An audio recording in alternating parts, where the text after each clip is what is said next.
তরুণদের আত্মত্যাগে যে নতুন বাংলাদেশ হয়েছে এর প্রধান ভিত্তি ধর্ম বর্ণ নির্বিশেষে বৈষম্যহীন বাংলাদেশ গড়ার এমন মন্তব্য করেছেন বেসামরিক বিমান পরিবহন ও পর্যটন উপদেষ্টা হাসান আরিফ।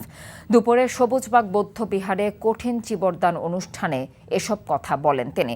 বৌদ্ধ ধর্মের পণ্ডিত অতীশ দীপঙ্করের নামানুসারে অতীশ দীপঙ্কর বিশ্ববিদ্যালয়কে অতি শীঘ্রই বিশ্বমানের বিশ্ববিদ্যালয় গড়ে তোলার কথা বলেন উপদেষ্টা।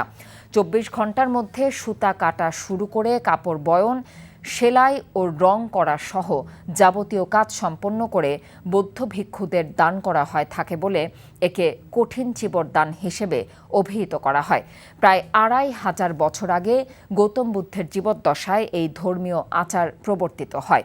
অনুষ্ঠানে ধর্মযাজক সহ বৌদ্ধ ধর্মের অনুসারীরা গৌতম বুদ্ধ তথা বৌদ্ধ ধর্মের মহত্ব নিয়ে আলোচনা করেন। টাকা চুরির জন্য যদি আমার গলায় জুতার মালা পরাইতে হয় তাহলে আমার শালীর সাথে প্রতারণা করার জন্য তোর ফাঁসি হবে। দুলা ভাই, আপনার তো ঘর জামাই বইলা একটা পরিচয় আছে, আমার তো তাও নাই।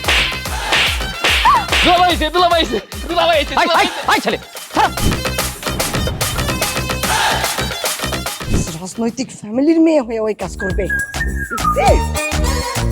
যারে পাবো হারে পিটাবো, রক্তের নেশায় ধরছে, রক্তের নেশায়, কাঁচা রক্তের নেশায় ধরছে।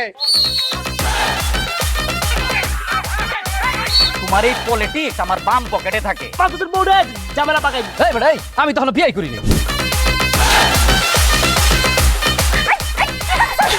দুইটার আমি গুলি করে মারু। মাসুদরা কোনোদিন ভালো হয় না।